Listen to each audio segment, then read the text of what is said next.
I know obviously people have a lot of opinions about the new CEO for Blizzard. Boy, oh boy, do we have a lot to get through, especially after our recent trip to Blizzard, where everything seems to be going so smoothly. And apparently it's not. Let's get into it. What a surprise.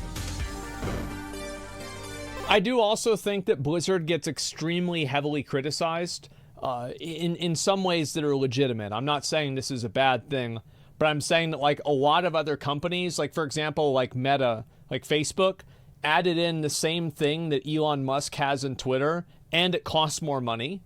And a few people are like, the only thing that people talked about that for is blaming Elon Musk for making Mike Zuckerberg feel more okay to add that into his company.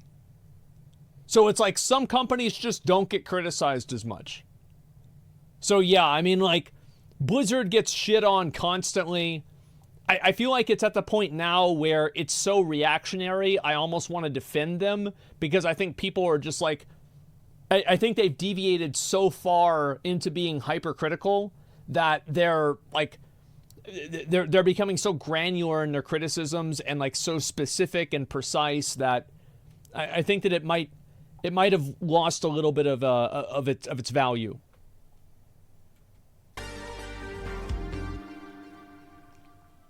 Recently, it came to light that Blizzard is going to be doing some changes, including making the staff, or some of the staff, return to the office, which was a big topic of discussion when I got to sit down with the execs. And they're going to be reducing some pay bonuses and all kinds of things, which then led I think that I'll just to a lot of outcry because, frankly, the Pandora's box has been opened. And the Blizzard staff are no longer afraid of broadcasting their woes and troubles to the general public. Yeah. So, what's actually happened? Well, we don't have the statements. Nobody's managed to get the actual statement that went out to the staff. But what we do have is quite a good, interesting, and detailed series of tweets from at least My Hair Is Okay, who works at Blizzard, following what actually happened, which was that a lot of the staff were informed that Activision Blizzard King, which is the overarching head of company, was telling people that, look, work from home for a lot of you is ending, and you're going to be coming back along with a number of other changes. There it is. And this is going to be happening for the Blizzard staff in June and July, and for other parts of Activision Blizzard King, this is going to be happening in April and has already started happening at other places. Now, the outcry from this... Yeah, I think that's not a surprise, but again, I don't think this is really something you can put on Mike Ybarra if it's happening in Activision and King, because he has nothing to do with them directly in terms of like oversight. So it's very clear that this is a decision. Now, he might support this decision personally, but you'll never know whether he does or not, because he's never going to say, hey, I don't support this, but my boss is telling me that I have to do this. Like, you just have to toe the line if you're in his position. It's unfortunate, but there it is. Is pretty honest and genuine. In fact, at least My Hair Is Okay actually put out a good series of things detailing the problems this was going to cause, including a number of staff leaving on this basis, as work from home had become an invaluable resource to their lives. Now, this has caused quite a bit of backlash from the community as well, especially for people who are already forced to go to a location to work. I think it can feel kind of bad for a lot of people to see somebody complaining and crying that's working at Blizzard whenever they never had the opportunity to work from home during COVID at all. Or maybe they have to go back to work, but it's like, why are you special as a Blizzard employee and I'm not special? You know what I mean? And by the way, I think this is a crabs in the bucket mentality. I don't think this is a positive way to look at things, but I'm explaining what's going on in their head. Now, it's a nuanced conversation. That's the problem. And a lot of people, especially gamers, and this is historically true throughout all time, see things in a very black and white way. I think everybody does. I have to do it, so you should have to do it, and if you don't do it, yes, you're being a there pussy. It is. Or I don't do it, and I don't need to do it, and you don't see my point of view, and as we all know, people trying to see other people's points of view is practically impossible for some reason. But let's get to nitty-gritty. I sat down with John Haidt, Holly Langdale. I sat down with Ian Hazakostas. I had lots of conversations, and one of my main conversations was work from home. How had they gone, especially in a creative environment? Began a process for us of relearning a lot of sort of lifelong creative and collaborative processes of, how do you have what used to be the casual conversation around a whiteboard, or it's been resolving some problems and figuring out systems and processes that work. And a lot of, I think a lot of what we've come up with, we would keep regardless, even if we could all come back to the office tomorrow. There are certain meetings that we would have that we'd keep virtual forever. That, going over art assets, other types of informational reviews, just having something up on your screen right in front of you in Zoom, having someone be able to like mark up or paint over something there. Yeah. Far beats packing people into a conference room and having someone uncomfortably in the back squinting at something that's being projected on the other end of the room. There's no reason to ever go back to that. I think it is it's the social connections, it's the casual interactions that are the hardest to reproduce, but we continue to work at it. Okay, now I will definitely say that what Ian said, Ian is, he used to be an attorney. Ian is very careful with choosing his words, and if this was a court of law, Ian would not be guilty of being a hypocrite here.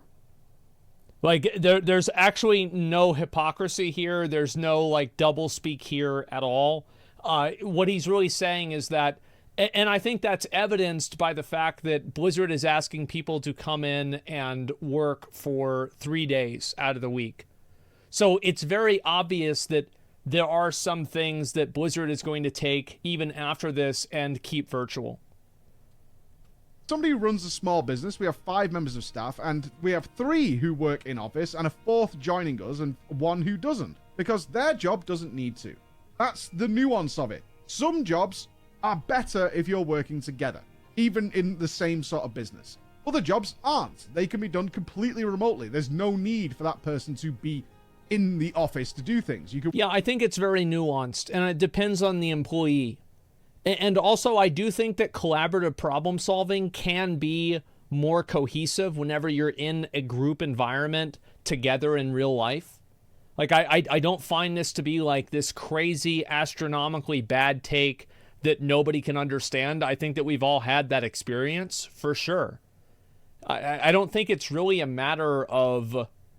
And also, there could be internal things. Like, for example, employees could have been led to believe that they will be working from home or remotely for the indefinite future. Like, this is a new plan of action going forward. So they could have bought a new house farther away because of what they were told by Blizzard, which in that case, I can absolutely see how they're mad. It makes perfect sense. That's what happened. Yeah, I mean, so it's again, I'm trying to give like the best, the most balanced viewpoint of this as possible.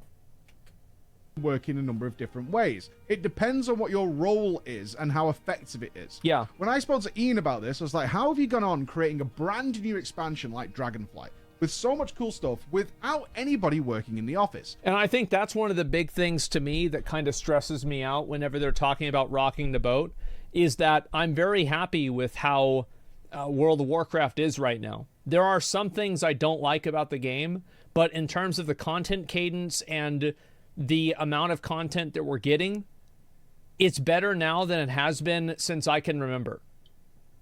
It's a lot better.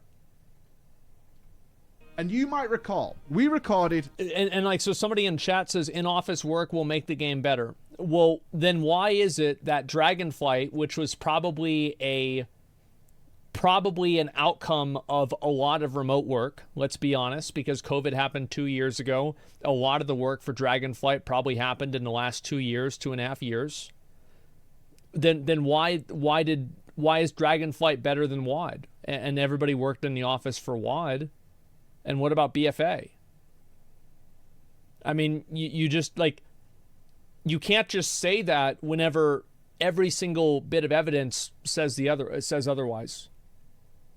It's very hard to, and again, I think that the reason why, again, I don't think it's just because they're working remotely that they're adding more content. Like, I absolutely don't think that. I think that like the whole lawsuit, the hostile work environment, everything about it, all that all contributed to it, probably more than working remotely one way or another. But I just, it makes me wary. Now, I'm not saying this is what's going to happen because I can't predict what's going to happen because there's too many variables. And I don't have enough information to really make a accurate assessment. However, whenever I see things are going well and the current game is good and it seems like it's being developed and like, you know, like feedback and Dragonflight is being responded to almost in real time. We have a roadmap for the game for the first time. And then I hear, hey, we're going to change the way we do work after things just started working. Yeah, it's like, wait, oh shit, what's going to happen? Tons and tons of footage, because I found it creepy being on the Blizzard campus. How many of those buildings, offices are just wastelands, just empty wastelands that nobody has touched in literally years since the COVID pandemic started. Nobody has been back. It's like ideas for Shadowlands. And eerie. It almost looks like it was abandoned. A whiteboard. Like an I Am Legend situation where people just ran away. And he said it was tough, as did John and Holly. They said it was tough. We managed to mobilize things, in John's words, in just a few days to get our staff out of the office, get set up at home, and it extended and went on and on and on until it became... Apparently they have like 138 or 38 corgis collectively with all the Blizzard employees. Like it's crazy. The norm. Like now you know why there's so many corgi pets in the game. During that time period, you're going to be recruiting new staff. People are going to leave naturally, as anybody does in a large business, and they adapted and moved on to the point where a lot of the staff were kind of informed. And I was told this to my face. Okay. It's very unlikely we're going to see people returning to the office. Now, a good thing about being... And again, like, did they say it's very unlikely we're going to be seeing people returning to the office? Or did they say it's very unlikely we're going to be seeing people returning to the office full time? Or were they saying the first thing, but they meant the second thing? And like, I don't know, like, this is a conversation Preach had. So, like, I think that really asking people to come into work 1 day a week, I think is kind of reasonable. Would you guys kind of agree with that? I mean, for most things, what do you think?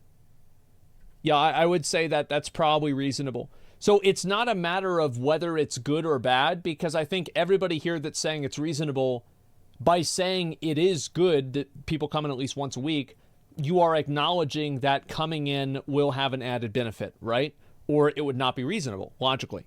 So we're not really arguing as to whether or not working together is good. It's how much of it is too much and how much of it is not. And I think another element of this, I'm sure Preach will talk about, is that a lot of the employees that were hired remotely. So now they were not planning on having to move to California. Maybe it was somewhere in the contract that they might have to do that in the future, but it was not, you know, explicitly explained to them.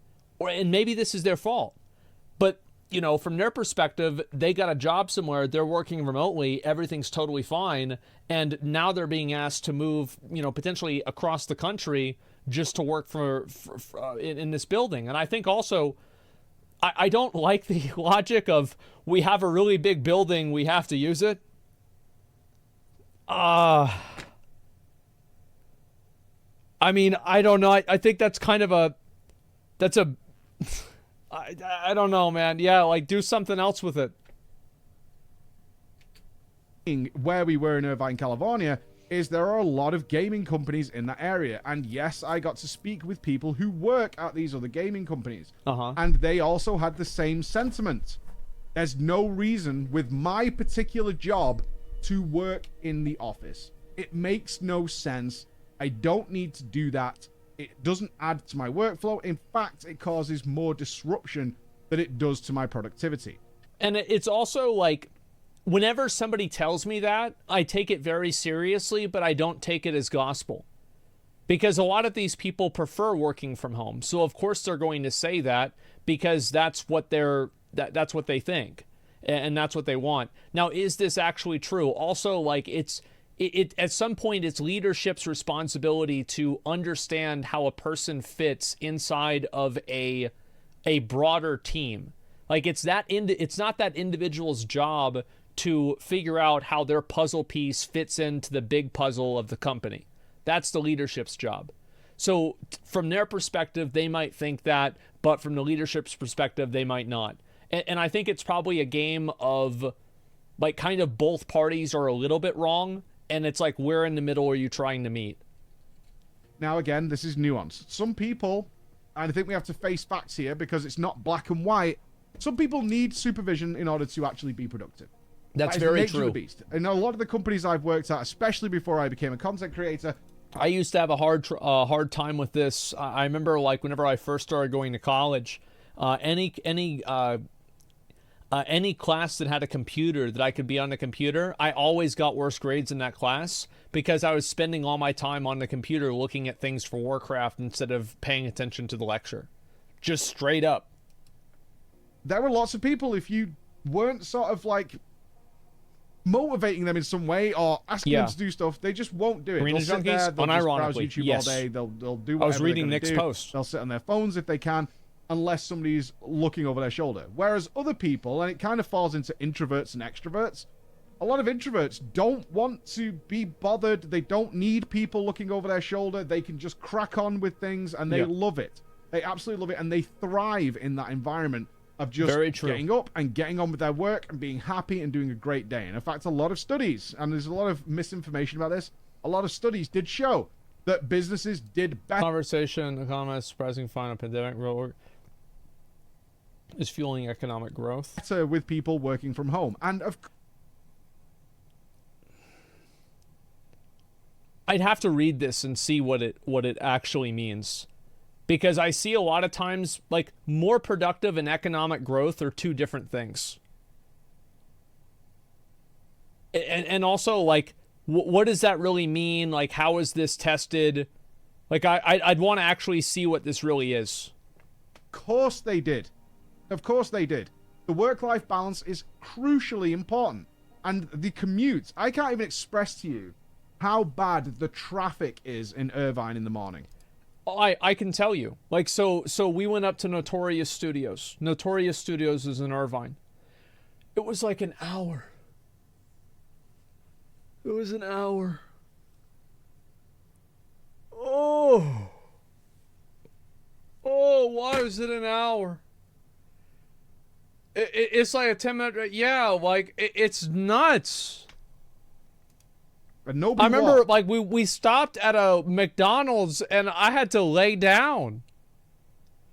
Like, Soda was laying down. Bro, we were like, oh my God, we gotta take a break. It was bizarre. Nobody walks. They all use cars. Yeah. And the traffic jams are backed up the highway for like a couple of hours. It was crazy. Sometimes it took us 25 minutes to take a taxi to the Blizzard campus just on the amount of traffic that was in the streets. There was a time that I actually I've flown in from, I think it was LAX, and I went to the same hotel twice. And the first time I went there, it took 45 minutes. The second time I went there, it took 10.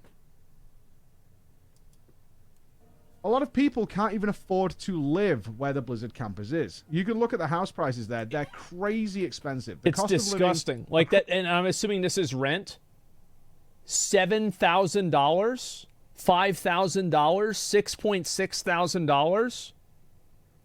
This is nuts, and this is a month. It's insane. Like San Francisco, this is not Irvine, but San Francisco has the highest cost of living in the entire U.S. I think it was $126,000 a year. It's ridiculous. Across the world has risen year on year.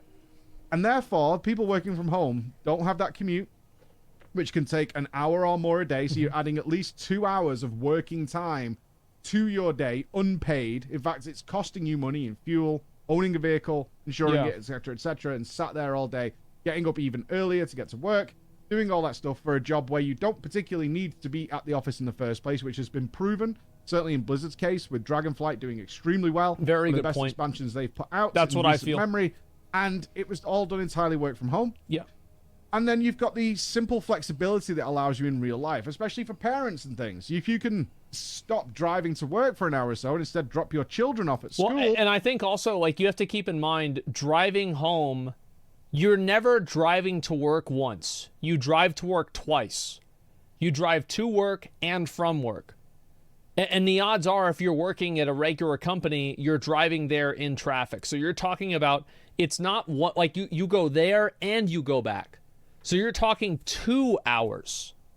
That's a lot of fucking time, man. You're asking somebody to just delete 2 hours out of their life.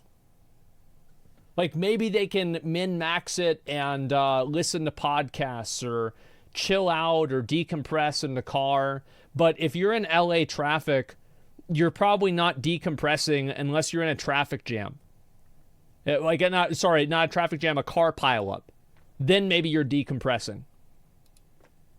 Buying your partner more time, or just generally saving on childcare costs, things like that, really adds to not only a greater sense of well-being, but it also makes your financial situation considerably better. You're not Of course it is. I mean, you're spending way more money. Like, how many of you guys, you got a job and you're driving now an hour to get to the job, like 40 minutes, and you have to repair your car more often because you're using it more? Like, not even gas. Like, obviously gas, but, like, you have to repair your car more. You have to get more oil changes. You have to replace, let me think, windshield wiper fluid more often. You have to get your tires fixed more often. Let's see. I think those are, yeah, brakes. There's another one. Brakes are big. Absolutely, especially in traffic. Yeah, blinker fluid. Yeah, your blinker fluid. You got to get your Johnson rod. There you go. True. For that fuel every day, you're not having to run that vehicle for all those times, etc., etc., taking public transport, whatever the case might be. That is actual money that's in your pocket. And in fact, a lot of people, under the proviso, is that we don't ever see a reason for you guys to really come back to the office, which was the message. And I cannot be clearer about this.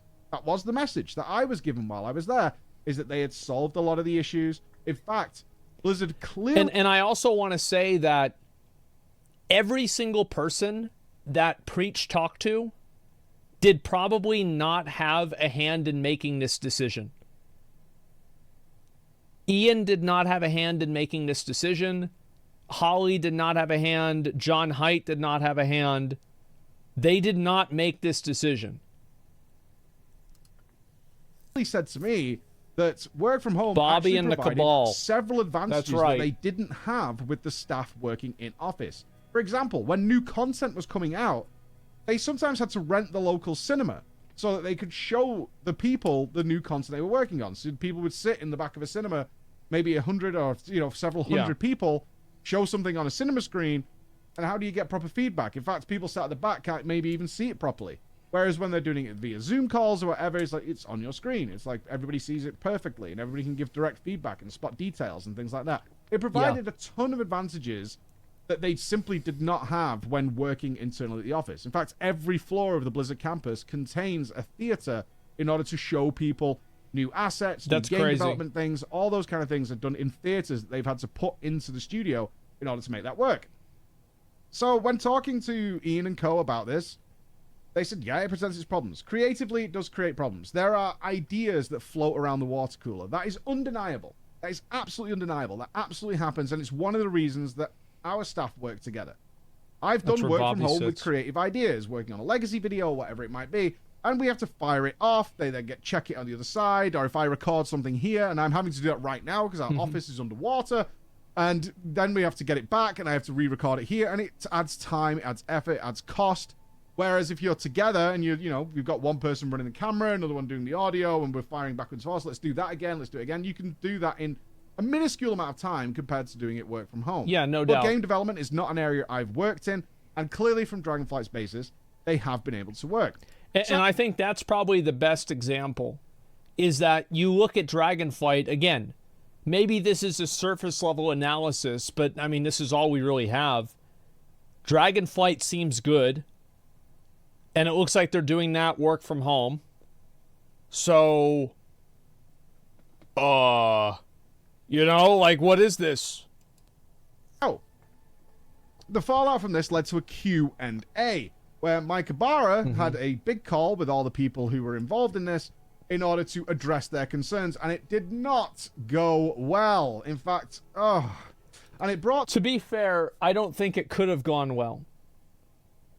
I don't think that there's a way that he could have said, this is what we have to do now, and people not be mad. That's just what it is. To light and expose something that people have been a bit worried about, is that maybe Mike Ibarra, the current CEO of Blizzard, isn't the image that he's been projecting for a while. Now, there's a statement that he made during this which kind of revealed his inner thoughts on this. Now, I have to be clear on something. Okay. I did not get to meet Mike Ibarra. In fact, we tried very hard to meet Mike Ibarra while we were there. I even sent him a tweet while we were on site asking for 10 minutes. He replied with just a couple of eyes, but didn't say anything. In fact, it then came to light later on in Liquid Maximum stream that he actually had no idea who I was. It's actually a Dude, plan. oh my That's god, it. Quick is out here catching bodies, dude. He said, honestly, I didn't know who Preach was. I walked right by him when he was here, I guess. And that's all he said. Oh God my damn. Jesus. Oh, mega low. You get Chad, dude. Oh, Jesus. But he said, he said, Man. Max don't in all caps. What, read your message that you typed? What? No, that's not an ego hit to me. Because as rightful... oh my god, so funny.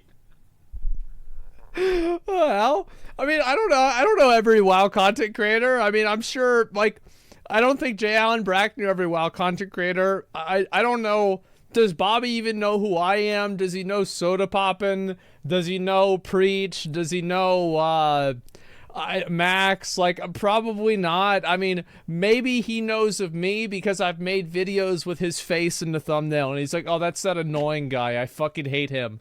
You know, like, that's probably the last thing and the only thing that he thought about.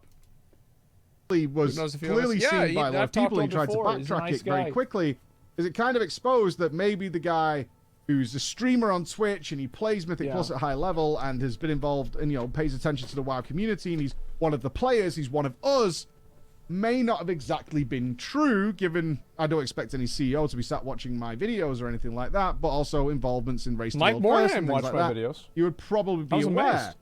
And that was the response that not only the viewers had, were like, really?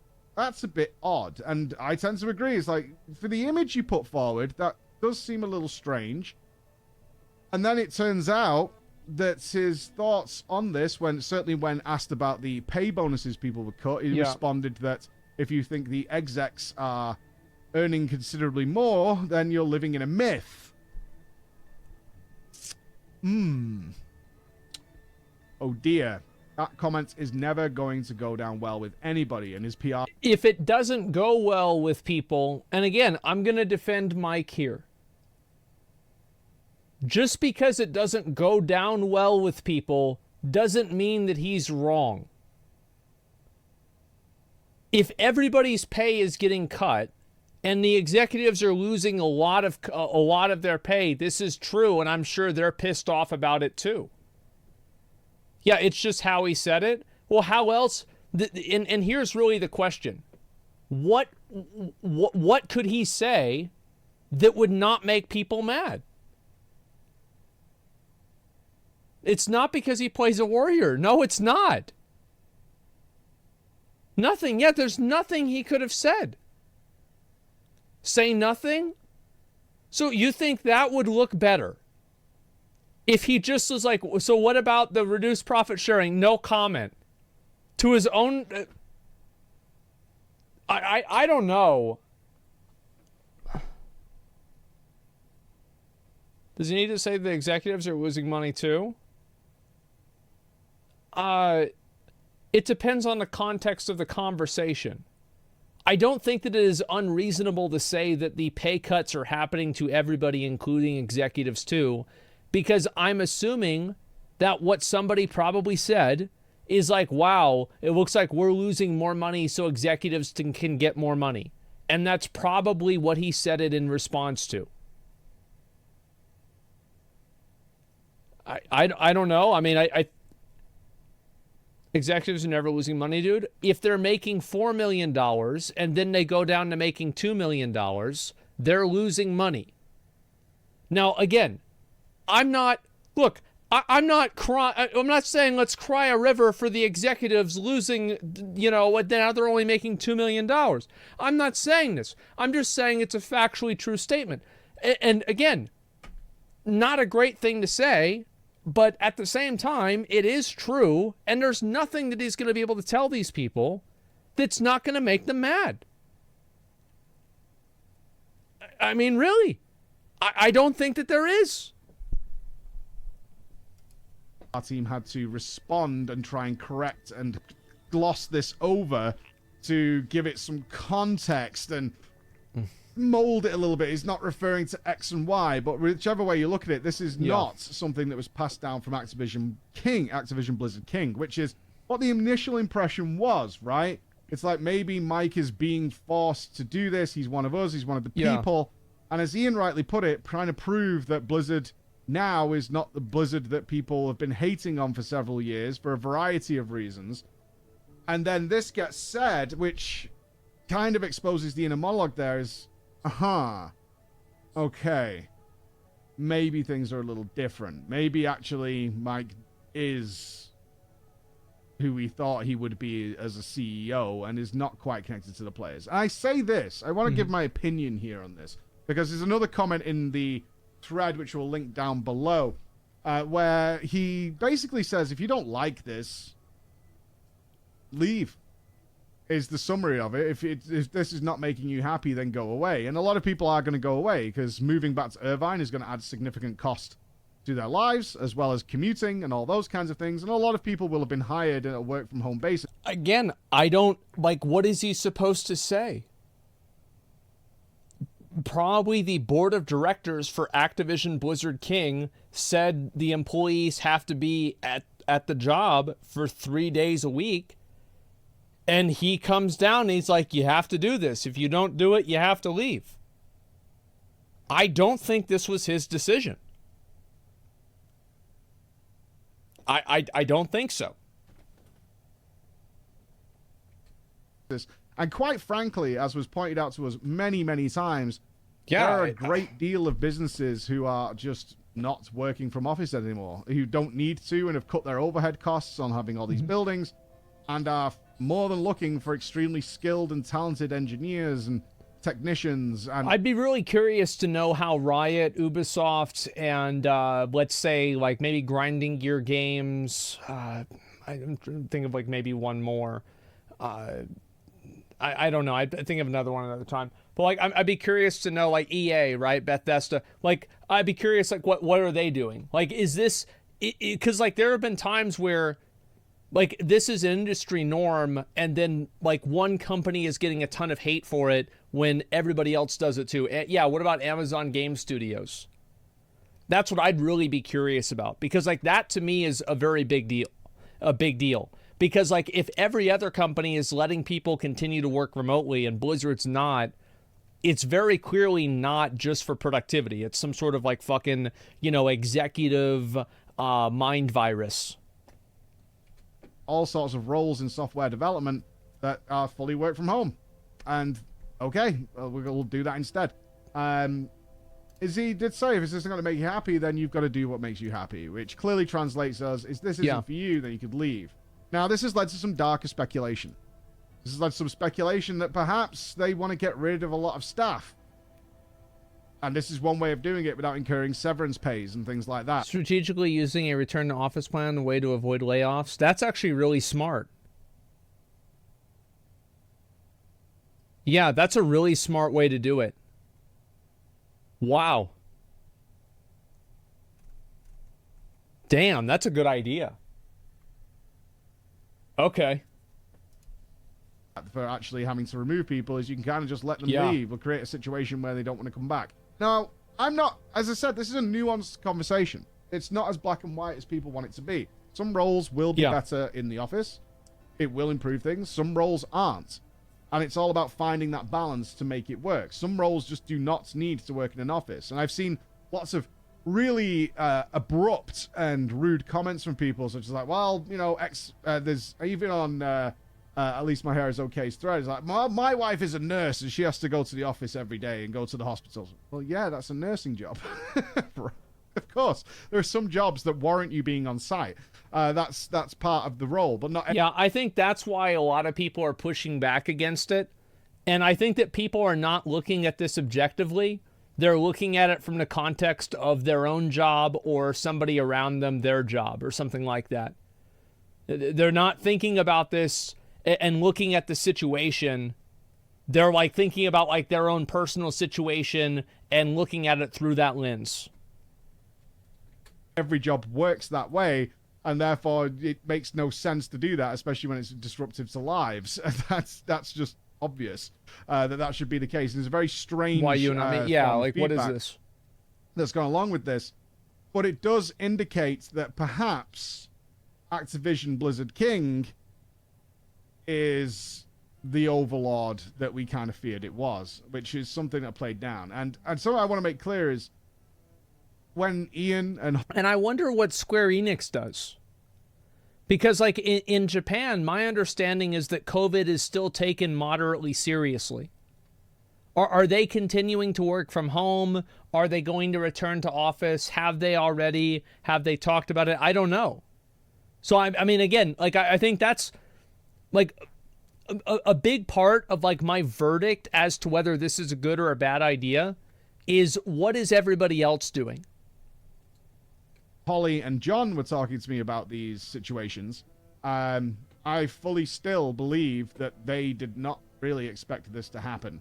Yeah. At all. And they were advocating and fighting to make sure that their team was happy, and they were making concessions and working around the problems to solve them. In fact, the wording was, it's our problem to solve. And it's not really a problem anymore. We're quite happy with how the staff are working. They're doing super, super well. I agree. And in fact, they're coming up with creative things and everything's looking pretty hunky-dory. Yeah, well, as a WoW player and I'm happy with the state of World of Warcraft. That's my main game. I'm happy with it. I don't want anything to change. You know, like, okay, all right, let's stop, pause, let's just keep this gravy train going, and no changes. Vice versa, the man in charge is now standing in front of the people and saying this, and I imagine there's a lot of disruption there. Now, I've reached out to some Blizzard people just to send, not to get sources or anything, but just to express our feelings on this, and because there's clearly a lot of people who are very unhappy, and rightfully so. Yeah. But my opinion that I wanted to share on this really was, I stand by what we said in our video. I believe Ian, I believe John, and I believe Holly. I never got to talk with Mike Ibarra, and after reading his response to his employees, which are off-the-cuff responses, because he was in a meeting, these weren't prepared statements, maybe that's what they're going to be dealing with at the head, is actually more of the corporate side that comes from the Xbox past. I also want to say that, like, contextualizing, like, Mike Ybarra, do you remember whenever Mike Ybarra and Jen O'Neill were both appointed to being the co-heads of Blizzard, and they both collectively went to the leadership of Activision Blizzard King requesting for both of them to be paid the same amount because Mike was being paid more than she was, and then it was declined?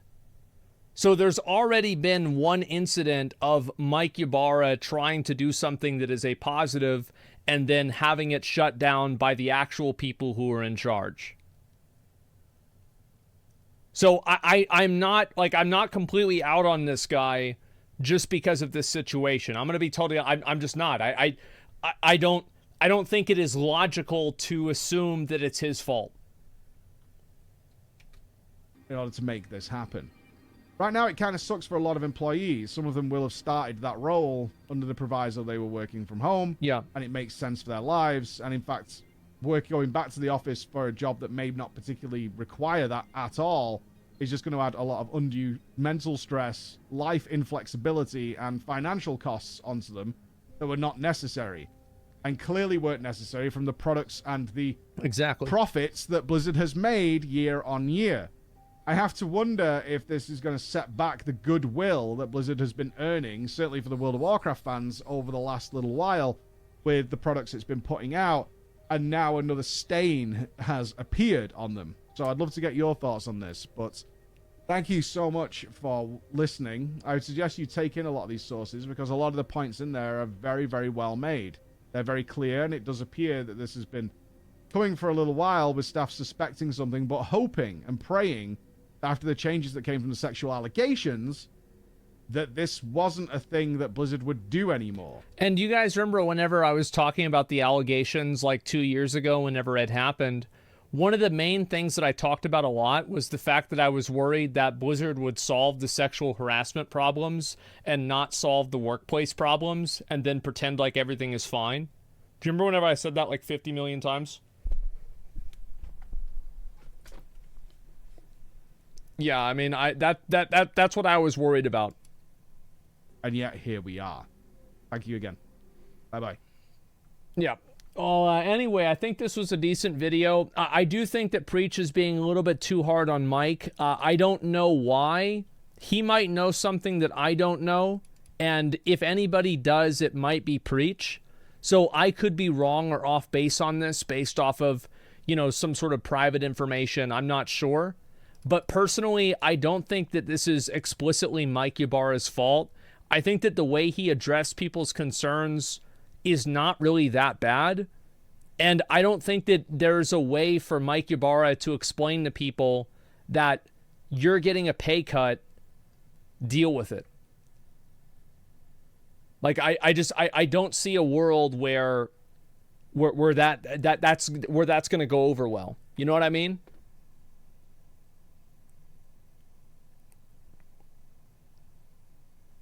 Okay. Preach Clips channel has a more detailed react. It's more about how Ybarra said all these things. I tell your ISP off. It's not my ISP. It's Twitch or something. I think I'm going to blacklist the letter F because people just keep spamming it whenever there's like a 1 second interruption and it's super annoying. Give me a second.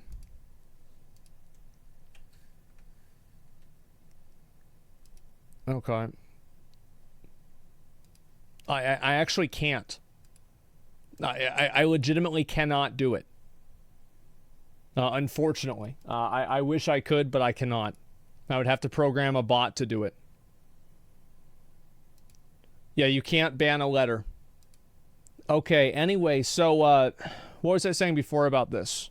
Yeah, I hate that shit, man. It's so annoying.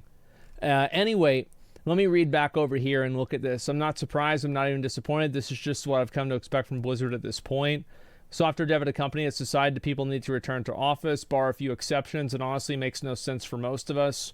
My team in particular is half work from home, the other half from office, and we do all of our meetings online anyway. Okay. Some of the teams we work with are overseas too, so if we're in the same office, we need to have online meetings for the teams.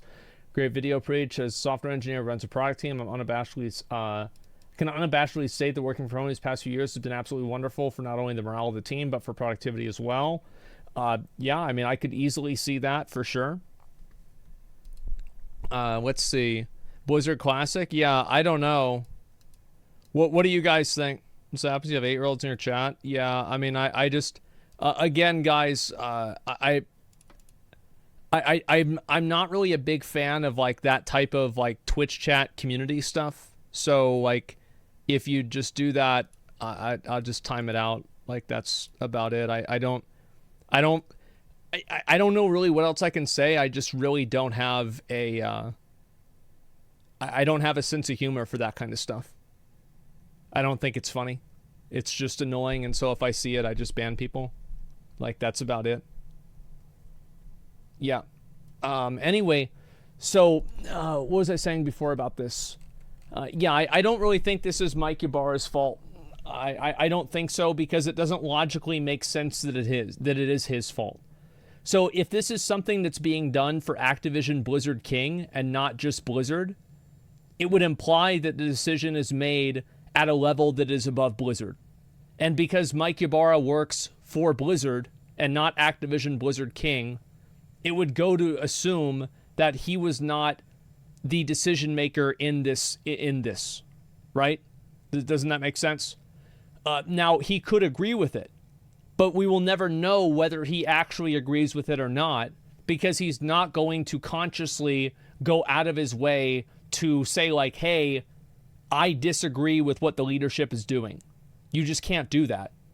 So he can't say if he does or he doesn't agree. He has to say that he agrees. And it's a decision that's made above his head. And again, this is the second time where something like this has happened. And on top of that, I think that there's no way that you can say, hey guys, you're going to get less money. Nobody is going to be happy about that. Nobody is going to be like, oh, okay, great.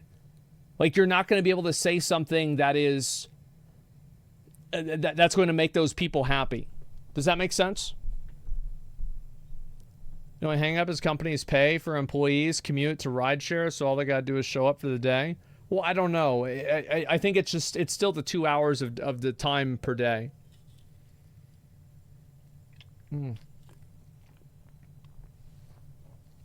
Sometimes hard decisions need to be made. Well, yeah. And also sometimes you have to follow through with somebody else's decisions, and it's hard for you, and it shouldn't be. Like, that's just what happens. I've done 1.5 hour commute, work one way, and it's exhausting. Exactly. Mike is complicit, even if he's not the decision maker. It's easy to say that somebody is complicit, but I think that I find that to be like such a silly thing to say. He's complicit in this. So what? If he leaves, like, then it's going to change? No, they're just going to get somebody else and they're going to keep doing it. Like, I mean, don't shoot the messenger. Like, really, I mean, it's complicit in it. And also, like, you're talking about, like, he's not saying that they have to show up every single day. He's saying they have to show up 3 times a week. This is not insane. Like, let's be honest here, guys. I mean, it has to do more with Microsoft's policies rather than Blizzard's. Well, I don't know. I can't say. Without logic, everyone who doesn't leave Blizzard is agreeing with this. Yeah, exactly. The point is that he has a challenge. What's this here? Let me try and read this. Fuck. Give me 1 second. The chat's fucked up again. Sorry. Would you condemn any mod voicing their experience with said experience being remotely? F has been. I don't want to. I'm just going to time you out for even talking about it. I don't want to talk about it. Okay, so there'll always be that guy that follows orders regardless of moral values. Yeah, and I think that's just what happens. And it's also, the thing is, like, it's not a black and white issue. It's not like Mike Ybarra is 100% wrong. It's just that other people have a different outlook on things. I think the only thing in this situation that is 100% wrong is people that were hired on as remote workers and they were not made abundantly aware of the fact that that could end at any time. I think that's the only really, really bad thing that could have come out of this. All the rest of it is much more gray. You're always going to put your own job and family first? Yeah, of course you will. I mean, it's just common sense. Isn't a main problem the misinformation? Someone apply for the job, the knowledge. Yeah, exactly. And so that's really the issue. Executive needs to hire a new team of programmers before firing a whole team of programmers. Currently replies upon to get the coding finished. I don't know. That's not my problem, and thank God it's not. Company standpoint doesn't make much sense, especially when there's no pretense to return to work in person in their contracts, especially people who are outside California who are working in WoW. Yeah, exactly. I mean, it's just crazy. What's this here? Fruit vitamins, supercharged sex energy. No, I feel fine. I always feel fine. I remote work. Sometimes I get up to change the channel. Other times I don't have any money. Okay, well that doesn't. What the fuck does that have to do with it? All right, never mind. How can you expect 100% with COVID is less of a threat? It wasn't meant to last forever. If anything, it was a test. Yeah, I think so. I think that makes sense. A lot of people might have just assumed that, but how many of you guys work like an office job and you had to go back to work in the last year where you were working remotely and now you have to go back to work? Everybody else is doing it, so we have to do it too is not a very strong argument, but it's also not a reason that I will criticize one company individually. Does that make sense? Like, I'm not going to go out and like fucking go on a tirade about how bad Blizzard is when every other company's doing the exact same thing. I can say the the act of doing it is bad, but I'm not going to single out Blizzard and say, oh, Blizzard is bad because of this. I think Mike Ybarra has kind of got dealt a shit hand. Maybe he is an asshole. I don't think there's enough evidence for that. And I think all the evidence that has existed indicates the opposite. But there could be things that I don't know. So we'll just have to wait and see. Either way, I think that we will see the effects of this probably at the end of Dragonflight. So if the end of Dragonflight, the content drags a lot and it's slower and it's worse, it could be a reason. This could be one of the reasons. So that's kind of what I think.